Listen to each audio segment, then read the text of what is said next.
আমাৰ সমাজত এটা আতংকৰ প্ৰচলিত হৈ আছে, সেইটো সম্পূৰ্ণ ভুৱা হিচাপে ইতিমধ্যে প্ৰতিমান হৈছে।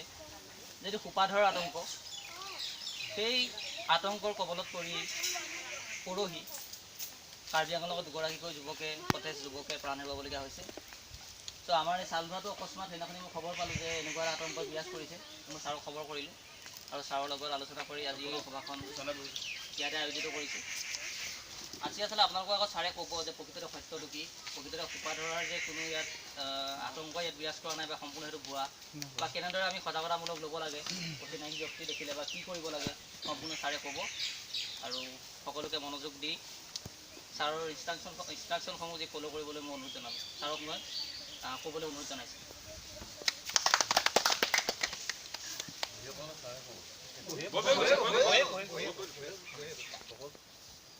ভাইটি ভণ্টি হ'ব। কালি পৰহিদিনাখন কাৰ্বি আংলঙত যিটো ঘটনা হ'ল, এই ঘটনাটো সেই দুজন আছিলে আমাৰ অসমীয়া যুৱক। পেপাৰ পত্ৰ পোৱা মতে, মই সঠিকভাৱে নাজানো বাৰু, পেপাৰত পোৱা মতে তেওঁলোক আছিলে দুইজন প্ৰকৃতি প্ৰেমী। তাৰমানে জীৱ জন্তু, গছ লতা ইত্যাদিক তেওঁলোকে বহুত ভাল পায়। আৰু বাহিৰৰ দেশত কি আছিলে, তেওঁলোক গায়ক নে মিউজিচিয়ান হিচাপে, তাৰমানে এই কিবাকিবি যে বজাই মেলে কিবাকিবি কৰে, এইবিলাকৰ ক্ষেত্ৰত তেওঁলোক আছিলে বহুত জনপ্ৰিয় শিল্পী আছিল। তেওঁলোক বহুত ভিতৰুৱা অঞ্চল। কালি আমাৰ বৰ্ডাৰ SP আহিছিলে গুৱাহাটীৰ পৰা, তেখেতৰ গাড়ীখন হঠাৎ বেয়া হ'ল আপোনাৰ ইয়াত, সেইটো আপোনাৰ কি বুলি কয়, এইডোখৰ কি আছিলে নহয় আন্দোলন হৈ দেখোঁ কি কণা নদী। তেতিয়া মই SP ছাৰক ফোন কৰাৰ পিছত তেখেতক নিবলৈ আহিলোঁ। তেখেতক নি মই ৰুমত বহি কথা বতৰা পাতি থকাৰ পাছত তেখেতে কৈছে যে বহুত দুখ লাগে। তেখেতে IPS অফিচাৰ আছিলে। বহুত ভিতৰুৱা জেগা, আমাৰ স্থানীয় ব্যক্তিসকল দিনতেই তাত যাবলৈ ভয় কৰে, কিন্তু তেওঁলোক আহিলে, কিন্তু তেওঁলোক অসমীয়া ল'ৰা আছিলে। ঘটনাটো শুনি বহুত দুখ লাগিছে। এতিয়া কথা হ'ল কি যে আমাৰ এইবিলাক জেগাত বিভিন্ন ধৰণৰ মাছৰ ব্যৱসায় বা ধৰক ভগা চিঙা নিয়া ব্যৱসায়ী বা ধৰক এই কিবা প্লাষ্টিকৰ বাচন বৰ্তন ব্যৱসায়ী বা অন্যভাগে কানি কাপোৰ অনা, তাৰ উপৰিও কিছু ব্যক্তি কেতিয়াবা ঘূৰি ফুৰে জেগাবিলাকত, কোনোবা জেগাত আহে, তেওঁ জেগা নিৰ্দিষ্ট চিনি নাপায়, ৰাস্তাৰ পৰিৱৰ্তনৰ কাৰণে ইফালে সিফালে ঘূৰি গৈ কোনোবা বেলেগ জেগাত সোমাই দিয়ে। তে এই ক্ষেত্ৰত যদি গাঁৱৰ মানুহে কোনোবাই লগ পায়, সেই মানুহবিলাকক তেওঁলোক ক'ৰ পৰা আহিছে সুধিব লাগে, ক'ত যাব সেইটোও সুধিব লাগে। যদি চিনি পায় তেতিয়া জেগাটো দেখুৱাই দিব লাগে। আৰু তেওঁলোকৰ ওপৰত যদি কিবা সন্দেহ থাকে, কাষত আৰক্ষী আছে, আপোনালোকক জনাব লাগে। আইনখন হ'ল কি, আপোনালোকে হাতত লোৱা উচিত নহয়। এই কাৰণতে আইনগতভাৱে এতিয়া কাৰ্বি আংলঙত কি হৈছে, আপোনাৰ বহুত মানুহ জেলত যাব। এতিয়া কোনোবা নিৰ্দোষী মানুহ জেলত যাব, কাৰণ আৰক্ষীসকল এনেকুৱা নহয় যে এইজনেই মাৰিছে বুলি সঠিকভাৱে আৰক্ষীয়ে জানিব বা এইজনে আমুকটো কাম কৰিছে বুলি সৰবজান নহয়। সেইকাৰণে দোষীৰ লগত আপোনাৰ নিৰ্দোষীজনো কেতিয়াবা সোমাই পৰে বা সোমোৱাবলগীয়া হৈ যায়। সেই হেতুকে সকলোৱে সজাগ হৈ এই ক্ষেত্ৰত যিজন ব্যক্তিক আপোনালোকে পাব, সেই ব্যক্তিজনক ভালধৰণে সুধিব লাগে। তেওঁৰ নাম ঠিকনা এড্ৰেছ আদি সুধিলে, যদি তেওঁলোকৰ প্ৰতি সন্দেহৰ কাষতে গাঁওবোৰ আছে বা কাষতে আপোনাৰ শিক্ষিত বা স্থানীয়ভাৱে সমাজৰ ব্যক্তি আছে, তেখেতলোকক ওচৰত হয়তো চমজাই দিব বা তেখেতলোকে সুধিব। যদি কিবা অসুবিধা পায়, আমাৰ ওচৰত থানা আছে বা ফোন নম্বৰ আছে, তেওঁলোকে আপোনালোকে সিহঁতে জনাই মেলি দিব। তেতিয়াহ'লে কি হ'ব, আমাৰ মাজৰ পৰা এইবিলাক নাইকিয়া হৈ যাব। এটা সময়ত ওলাইছিলে গাত তেল ভৰি পেলাই ক'ৰবাত চুৰ কৰিবলৈ যায়, পিছলা মানুহ বুলি ওলাইছিলে। এটা সময়ত গ'ল পিছলা আতংক। এইবিলাক হ'ল কি, আমাৰ সমাজত থকা কিছুমান ব্যক্তি আছে, যিবিলাক ব্যক্তিৰ কোনো কাম ধাম নাই, তেওঁলোকৰ মনত কিবা এটা খেলাই দিলে, এইটো দি আপোনালোকৰ উৰা বাতৰি এটা প্ৰচাৰ কৰি গাঁৱত আতংকৰ সৃষ্টি কৰিব।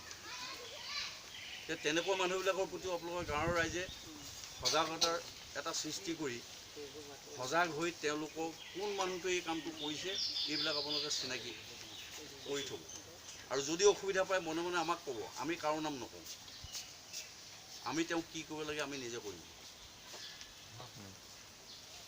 বুজি পালেনে কথাটো?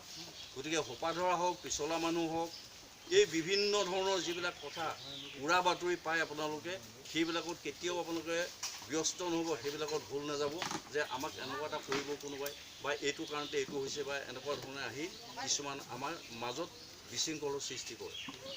সেইবিলাক আপোনালোকে নজৰ ৰাখিব, সেইবিলাকৰ প্ৰতি চকু দিব, দি মেলি পেলাইনি আপোনাৰ গাঁৱৰ জনা শুনা ব্যক্তিৰ ওচৰত আলোচনা কৰিব, তেওঁক লৈ আনিব। কোনো ধৰণৰ মাৰপিট বা চৰ ঘোচা ইত্যাদি কোনেও নামাৰিব। চৰ এটা মৰা মানে ঘোচা এটা মৰা মানে তেওঁ ক'ৰবাত দুখ পাব, পিছত গৈ পেলাই কি হ'ব আপোনাৰ ওপৰত আহি আইনগতভাৱে ব্যৱস্থা ল'ব লাগিব, তেতিয়া আমাকো আপোনালোকে বেয়া পাব। আমি আৰক্ষী হ'লেও তেজবঙৰ গঠিত আমি মানুহ, আমি দেশজোপি নিছোঁ, আইনখন ব্যৱহাৰ কৰিবলৈ আমাক দিছে, গতিকে আমি সেইখিনি কাম কৰিছোঁ। গতিকে আপোনালোকে এই ক্ষেত্ৰত আমাক সহায় কৰিব লাগিব। আপোনাৰ ইয়াত যদি চোৰ ওলাইছে বা ক'ৰবাত চোৰ হৈছে বা ক'ৰবাত ডকাইত কৰিবলৈ আহিছে, কিবা হৈছে আপোনালোকে নজনাটো আমি নাজানো। আপোনালোকৰ ইয়াত যদি ক'ৰবাৰ ঠাইত গাড়ী এখন এক্সিডেণ্ট হৈছে, কোনোবা মানুহ এটা মৰি গৈছে, মোৰ ইয়াৰ পৰা গোটেই সদল বদল গৈ থানা ঘেৰাও কৰিলেতো নহ'ব, হ'ব নেকি?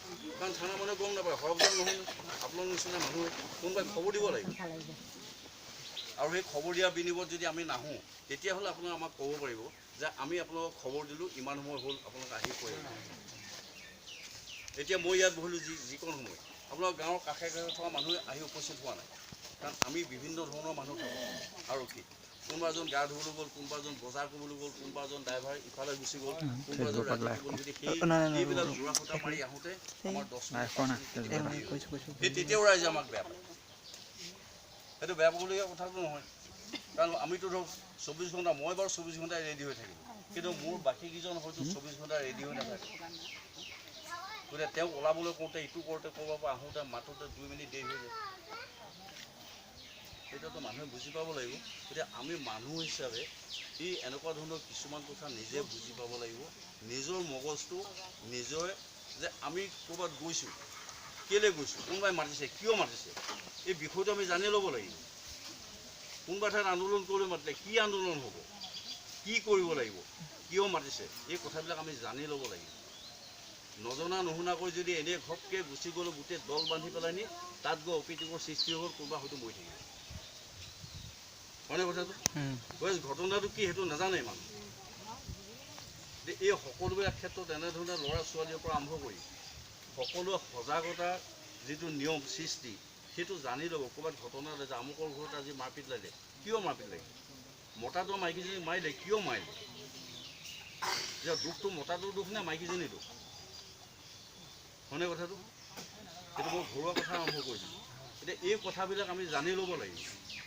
তাত গৈ পেলাই নি মাইকীজনীক মাৰিলে বোলে মতাটোক গৈ পেলাই উৰাই ঘূৰাই পিটিম, এইটো কথাটো নহয়। মাইকীজনীৰ দুখ হ'ব পাৰে বা মাইকীজনীৰ দুখ নাই, মতাটোৰ দুখ হ'ব পাৰে। এতিয়া বস্তু জানি ল'ব লাগিব, জানি মেলি লৈ তাৰ পিছতহে আমি তাৰ সিদ্ধান্তটো ল'ব লাগে।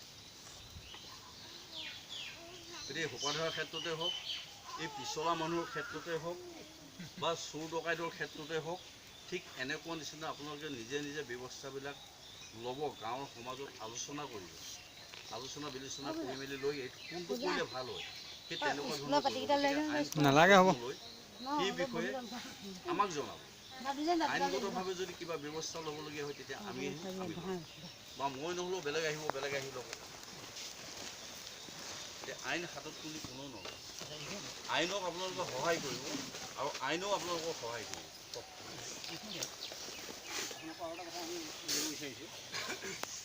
কোনোবা এজন আহিলে দুৰ্বৃত্ত বা যেনেকৈ চব আহিলে কিবা এটা ভাও ধৰি পেলাই এনেধৰণে আপুনি কৈ যোৱা মতে প্লাষ্টিকেই হওক বা কাপোৰ কানি হওক বা কিবা বেপাৰ চলাই আহিলে, আমি মানে এটা সন্দেহজনক পালোঁ, সন্দেহজনক পাই পেলাই সেই মানুহজনক এতিয়া আপোনালোকৰতো আমি সেই মানুহজন যদি সেইজন হয়তো কিবা মৰণৰ অস্ত্ৰ আছে, তেতিয়াহ'লে আমাক কি কৰিব? নহয় নহয়, এইটো হ'ল যদি কেনেবাকৈ মৰণাস্ত্ৰ থাকে আপোনালোকে গম পাব যে মৰণাস্ত্ৰ আছে, আমাক ফোন কৰিব, আমি আহিম। নহয়, ৰৈ নাথাকিলে আপোনাৰ গাঁওখনৰ মানুহখিনি আছে নহয়, গাঁৱৰ সকলোবিলাক মানুহ আছে নাই? আপুনি চিন্তা পায়, এইজনে চিনি পাব, এইজনে চিন্তা পায়, তেওঁ চিনি পাব নাপায়, পাব।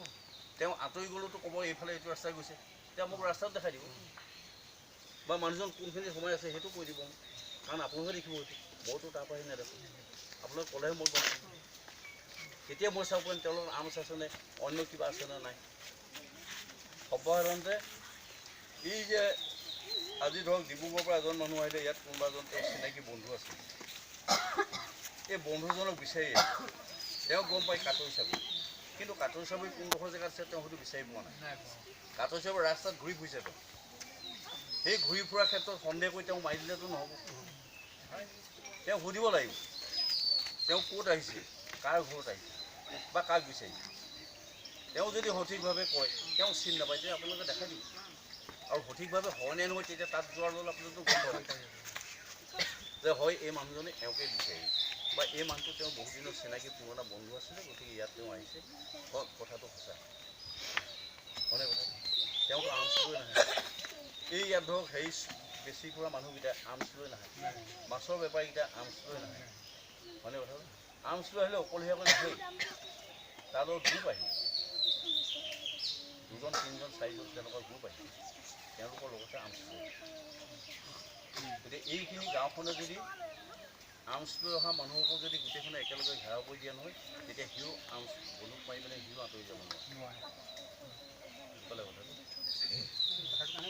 গতিকে সেইটো কৰিব নালাগে। আৰু লগতে এটা কথা কওঁ, এতিয়া ইয়াতে মানুহ আছেই গোটেইখিনি আপোনালোকে প্ৰচাৰে কৰি দিব। এই যে মদ খায় মানুহবিলাকে, মদ খোৱাৰ কাৰণ লাভ কি হৈছে, মানুহে মদ নাখায়, মদেহে মানুহক খায়, যাৰ কাৰণে মানুহটো সোনকালে মৰিছে। দ্বিতীয়তে কি হৈছে, পাৰিবাৰিক অশান্তি হৈছে, কাজিয়া সৃষ্টি হৈছে, বুজিছে ন কথাটো। তৃতীয়তে কি হৈছে, ভাল মানুহৰ লগত কথা পাতিবলৈ যাব নোৱাৰা হৈছে হয়নে কথাটো। গতিকে সকলোৱে কৈছোঁ, কোনোবা যদি মদ খোৱা মানুহ আছে, মদ যদি খায়, তাৰ বিনিময়ত গধূলি গধূলি এগিলাচ এগিলাচ চৰবত খাব ল'ব। আৰু দিনটো কষ্ট কৰাৰ বিনিময়ত 2-4 পইচা যেতিয়া আনে, মাছ এটা আনিলেও সেই মাছটোকে গোটেইখনে তাৰ লগত অন্যান্য কিবা কিবি দি পিটিকা মচৰা কৰি এতিয়া ল'ৰা ছোৱালীকেইটাৰ সৈতে একেলগে বহি মেলি খাব, আনন্দ পাব, ফূৰ্তি পাব। মাংসকণ আনিলেও একেলগে বনাব, জোল অকণ বেছি দিব, পানী অকণ বেছি দিব, সেই পানী জোলকণকে চবে ভগাই ভগাই খাব, তাতে আনন্দ পাব হয়নে কথাটো। কথাটো হয়নে নহয়। আৰু এটা কথা কওঁ, এতিয়া ধৰক এই মানুহগৰাকী মোৰ মা হয় না, এইগৰাকী অকল মোৰ কাৰণে ভিডিঅ' কৰি দিব নালাগে, ইমানকৈ ফটো মাৰ হ'ব।